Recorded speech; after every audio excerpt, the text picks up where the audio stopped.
வாங்க, ஒரு சூப்பரான தமிழ் சிறுகதைய நாமளே உருவாக்குனா எப்படி இருக்கும்னு யோசிச்சிருக்கீங்களா?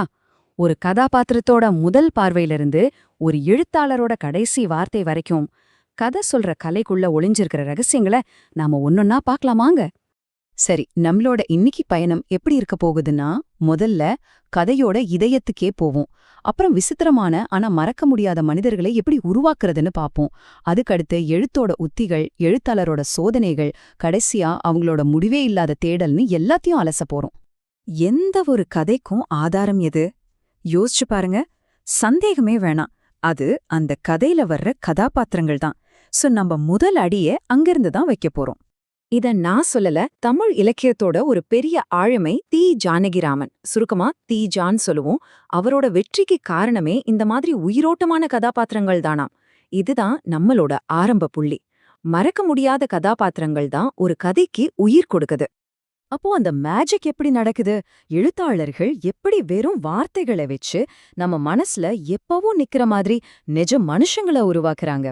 தீஜா மாதிரி ஒரு மாஸ்டர் கிட்ட இதுக்கு ஒரு சிம்பிளான ஆனா ரொம்ப பவர்ஃபுல்லான 2 ஸ்டெப் ஃபார்முலா இருந்துச்சு. இது மூலமா ஒரு கதாபாத்திரத்தோட வெளி தோற்றத்தையும் சரி, அவங்களோட உள் மனசையும் சரி, ரெண்டையுமே நமக்கு அழகா காட்டிடுவாரு. முதல் ஸ்டெப் அப்படியே கண்ணு முன்னாடி கொண்டு வந்து நிறுத்துறது. இப்ப பாருங்க, கண்டாமணி கதையிலிருந்து கட்டக்குட்டையான உடல், உருண்டை தலை, குழந்தை நடக்கிறது மாதிரி இருக்கும் நட. அடடா, இப்போ உங்க மனசுல ஒரு உருவம் வந்துருச்சுல, அதுதான் அந்த மேஜிக். 2வது ஸ்டெப் அவங்களோட செயல்கள் மூலமா அவங்க யாருன்னு காட்டுறது. யோசிச்சு பாருங்க, 30 ரூபாய் மதிப்புள்ள ஒரு பாத்திரத்தை வெறும் 1 ரூபாய்க்கு விக்கிறாங்க. ஒரு மனைவி எதுக்கு? மல்லிகைப்பூ வாங்கணுமா? மிச்ச காசுல சினிமாவுக்கு போயிருக்காங்க. அவங்க கணவர் என்ன பண்ணாரு தெரியுமா? சும்மா அவங்கள தியேட்டர்ல இருந்து கூட்டிட்டு வரதுக்காக வெயிட் பண்ணிட்டு இருந்தாரு. பாத்தீங்களா? இதுதான் அவங்களோட குணம். இப்படிதான் தீஜா அவங்க மனச நமக்கு காட்டுறாரு. சரி, ஒரு சூப்பரான கேரக்டர் ரெடி. அடுத்து என்ன? கதையை எப்படி நகர்த்துறது? இங்கதான் ஒரு எழுத்தாளரோட டூல் பாக்ஸ், அதாவது அவரோட எழுத்து உத்திகள் உள்ள வருது. ஒரு எழுத்தாளருக்கு முன்னாடி இருக்கிற முதல் சாய்ஸ் இதுதான். ஒரு கேரக்டரை பத்தி நேரா இவர் இப்படிப்பட்டவர்னு சொல்லிடலாமா, இல்ல அவங்களோட பேச்சு செயல் மூலமா ஓ இவர் இப்படி போலன்னு நம்மளையே கண்டுபிடிக்க வைக்கலாமா? முதல் வகை நேரடி முறை, 2வது நாடக முறை. இந்த சாய்ஸ் தான் ஒரு எழுத்தாளரோட நடைய, அவரோட ஸ்டைல தீர்மானிக்குது. தாமஸ் கார்லைல் சொன்ன மாதிரி இந்த நடைங்கிறது அவங்க போட்டுக்கிற கோட் மாதிரி இல்ல, அது அவங்களோட உடம்புல இருக்கிற தோல் மாதிரி, பிரிக்கவே முடியாது. இங்க பாருங்களேன், நம்ம தமிழ் மாஸ்டர்ஸ் ஒவ்வொருத்தரோட தோளும் எவ்ளோ வித்தியாசமா இருக்குன்னு. புதுமை பித்தனோட நக்கலும் நையாண்டியும் எங்க, கல்கியோட கலகலப்பான கற்பனையும் நகைச்சுவையும் எங்க, லாசராவோட உணர்ச்சி பெருக்கெடுத்து ஓடுற எழுத்து ஒரு பக்கம்னா, சுஜாதாவோட சுருக்கமான நறுக்கு தெரிச்ச மாதிரி இருக்கிற நடை இன்னொரு பக்கம். அடேங்கப்பா! ஆனா ஒரு விஷயத்த நாம புரிஞ்சுக்கணும். ஒரு பெரிய எழுத்தாளரோட நடை ஒரே இடத்துல நிக்காது. அது ஒரு உயிருள்ள நதி மாதிரி ஓடிக்கிட்டே இருக்கும், மாறிக்கிட்டே இருக்கும், தொடர்ச்சியான பரிசோதனைகள் மூலமா.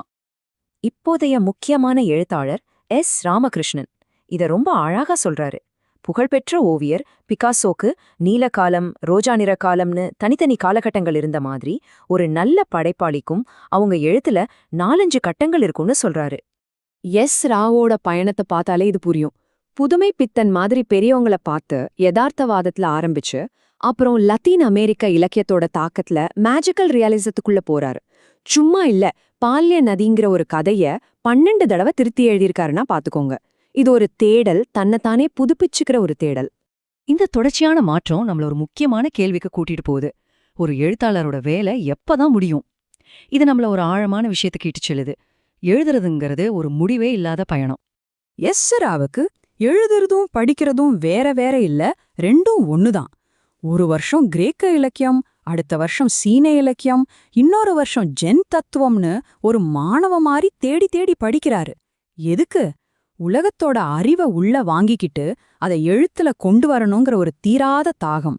சரி, எதுக்கு இவ்ளோ கஷ்டப்படணும்? எதுக்கு இந்த பெரிய தேடல்? ஏன்னா இந்த தேடல் தான் கதை சொல்றத பத்தின ஒரு மிகப்பெரிய உண்மையே நமக்கு கத்துக் கொடுக்குது. ஆமாங்க, ஒரு கதையை சொல்றதுக்கு 1000 வழிகள் இருக்கு. ஒரே ஒரு வழிதான் சரின்னு கிடையவே கிடையாது. நீங்க எவ்ளோ கத்துக்கிறீங்களோ அவ்ளோ புது புது பாதைகள் உங்க கண்ணுக்கு தெரியும். ஒரு கதைய சொல்ல 1000 வழிகள் இருக்குன்னா, அப்போ முக்கியமான கேள்வி இதுதான். எழுத்தாளருக்கும் சரி நமக்கும் சரி அந்த அடுத்த வழிய அந்த புது வழிய நம்ம தேடிட்டே இருக்கணும். ஏன்னா எங்கேயோ ஒரு மூலையில அடுத்த சிறந்த கதை சொல்லும் முறை நமக்காக காத்துக்கிட்டு இருக்கு. சொல்லுங்க, உங்க கதைய சொல்ல நீங்க எந்த வழிய தேர்ந்தெடுக்க போறீங்க?